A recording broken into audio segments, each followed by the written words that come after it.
Hi everybody, Prototype Atheist here, and just like the title of the video says, I am pro-abortion. Now before I explain why I'm pro-abortion, first I just want to explain what the purpose of this video is. The goal of this video is to articulate the reasons why abortion must be kept legal. Now since I've already covered the religious objections to abortion in my previous video titled All Zygotes Go to Heaven, I'll link to that below. This will be strictly based on secular arguments for abortion rights. Now, the reason I am pro-abortion is, well, because that's what some dishonest abortion rights opponents will tell you in order to present a straw man of my actual position.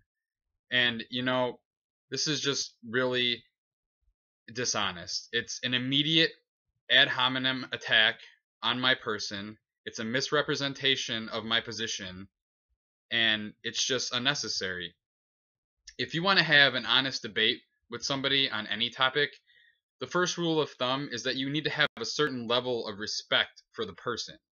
Now, you may disagree with their opinions or beliefs, but if you can't even accept their position as they present it, then you're just being dishonest right from the bat. So if you can respect me and call me pro-choice, then I can respect you and call you pro-life, not pro-fetus or pro-birth, since many abortion rights opponents are in favor of things like sending troops to war, the death penalty, or they're opposed to government programs which actually assist mothers and their young children. And they're also opposed to things like contraception and proper sex education, which prevents undesired pregnancies and thus prevents additional abortions. So the key to having a debate, first of all, is to respect your opponent.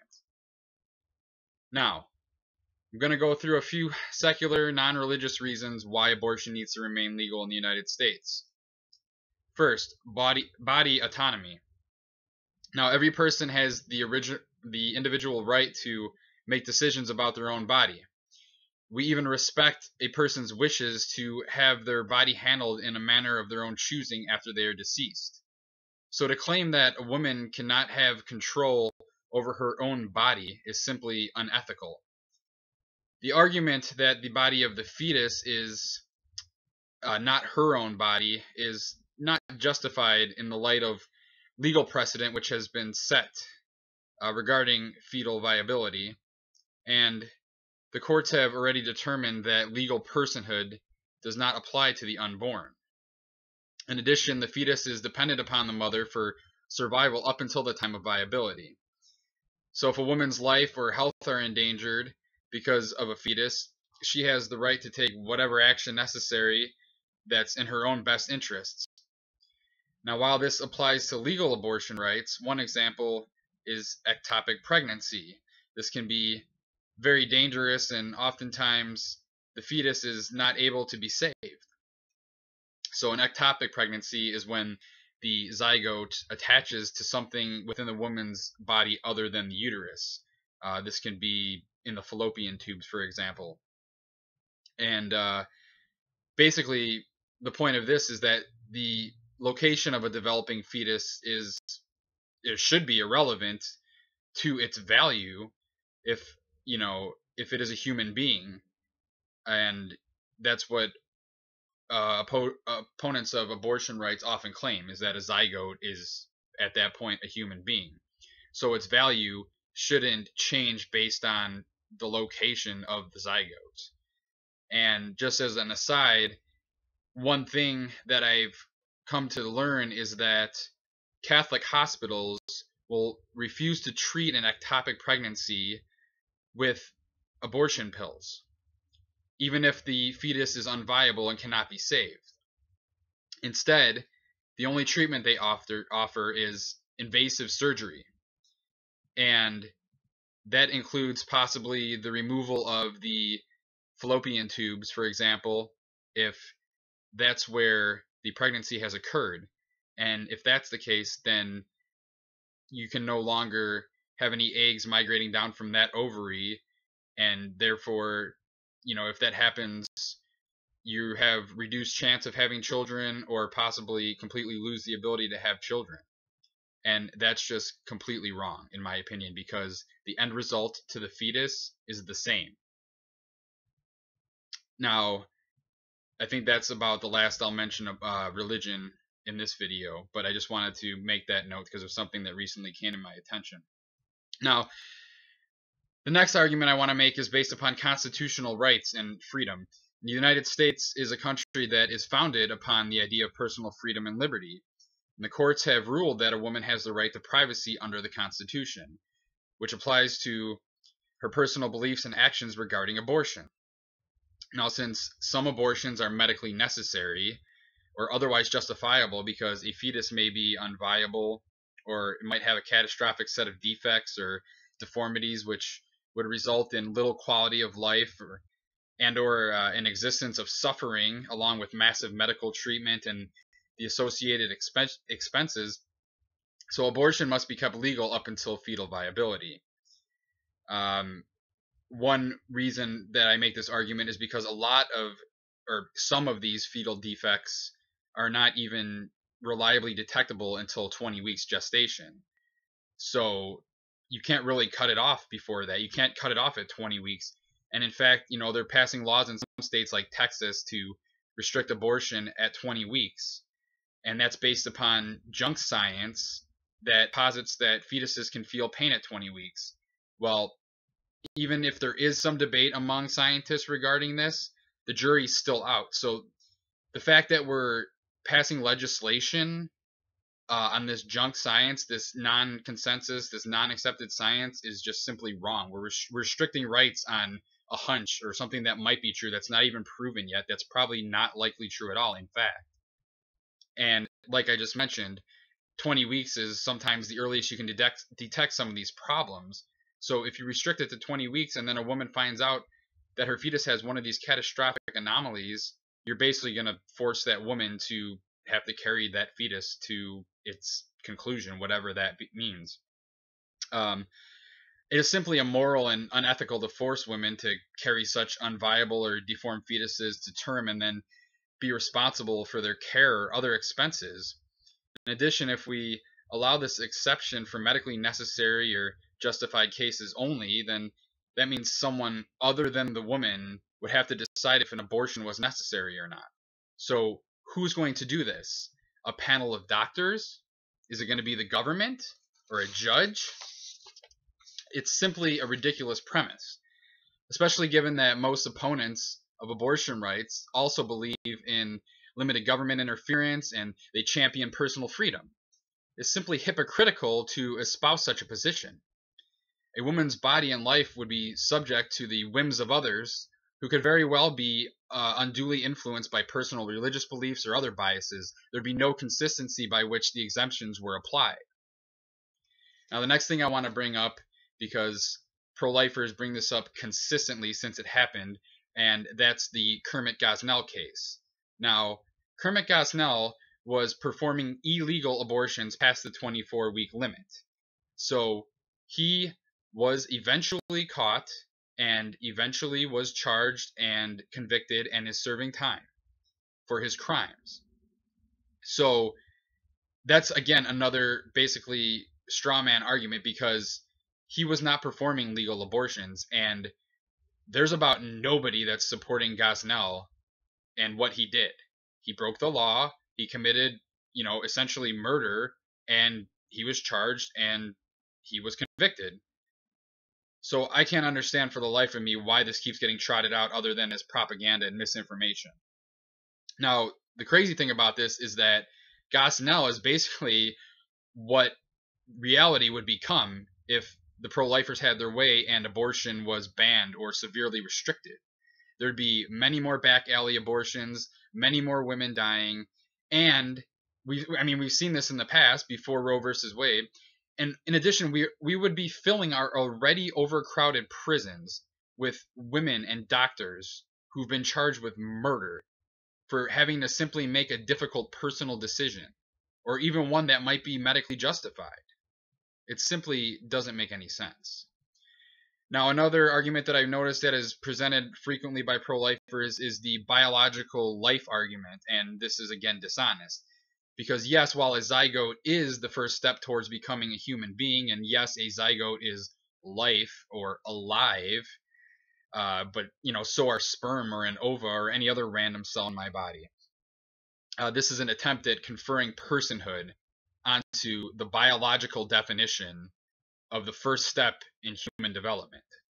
And it's dishonest, because when a human life begins is really, while it's defined by biology, that's one thing. But outside of that, it's subjective.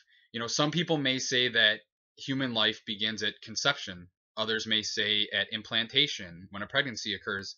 Some may say a heartbeat. Others may say when brain activity begins. Some may say at the quickening. That's when you can first feel the fetus moving inside of you. Some might even say live birth. There's no right or wrong answer. It's like trying to pinpoint the exact moment that a person becomes fat or old. And that's why we should allow everyone to be able to live according to their own standards, provided it's within the purview of the law. So we have decided that fetal viability at 24 weeks is the cutoff. So as long as people are abiding by that reasonable and rational rule, then it's acceptable.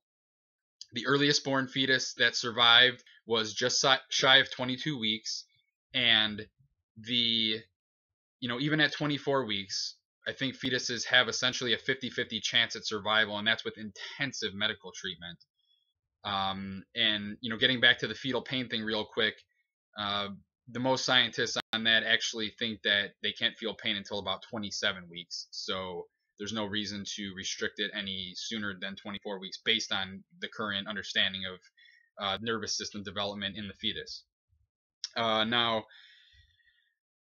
I often give pro-lifers a hypothetical scenario to test their assertions that a zygote or an embryo or a fetus has the same value as a fully born human being. So basically the scenario goes like this. So pretend that you're sitting inside an IVF clinic with a small child and a fire breaks out. And you only have time to either grab the child and carry them out to safety, or you can grab a cryo chamber containing dozens or hundreds of viable embryos and wheel that out. But you can't do both. It's one or the other. So the point of this is you're clearly going to take out the fully born child because that is the ethical and moral decision to make. That clearly shows that you do not believe that an embryo has the same value as a fully born human child, because otherwise you would clearly take the option to save dozens or hundreds of lives or potential lives versus one. So that just completely gets rid of that argument right there. And another thing about IVF clinics is if we were to give fetuses personhood, then basically we'd have to close down all IVF clinics and charge them with unlawful imprisonment or cruel and unusual punishment, because they basically have hundreds or thousands or millions of people stored inside of cryo chambers freezing. I mean, right? You can make the legal justification for that, really. So now lastly, I just want to comment on the off-use tactic of the pro-life crowd where they parade around with giant posters of aborted fetuses. And, this is simply just unnecessary and disturbing, and it's also dishonest. Because for one, these people do not know the women that are going into abortion clinics or their circumstances. They don't, the women might have a legitimate reason for having an abortion other than just convenience. They may have agonized over this decision. They may be going through a terrible time, and yet instead of trying to communicate with these people or empathize with them, such protesters instead choose to confront these women with these horrific images that probably only increase their guilt. People don't go around carrying posters of dead soldiers to protest wars, because most people don't need to see that to know and understand what the end result is. Besides that, the pro-life crowd does not like to acknowledge the fact that numerous catastrophic genetic and developmental conditions can occur in utero. I don't think that we really need to follow them around with giant posters of grotesquely deformed fetuses that were unviable or that would have suffered immensely if they were brought to term. But while I hope it doesn't come to that, it would be only fair to give them a taste of their own medicine, I suppose, and help them to realize why their anger and tactics are misdirected. So, this in a nutshell is why I support abortion rights as presently constituted in the United States. Even though I personally would never advocate for aborting any potential offspring that I helped conceive, unless there was some kind of catastrophic circumstances involved. But my view and opinion offers individuals the choice, and it doesn't force my morals or my stance or what I personally might do onto anyone else. The same cannot be said for the pro-life position, and unfortunately, this is why they so frequently turn to dishonest strawman tactics when discussing our views. So I hope I was able to present my arguments clearly and logically. This is obviously a controversial topic, and I think that my stance is justified and logical.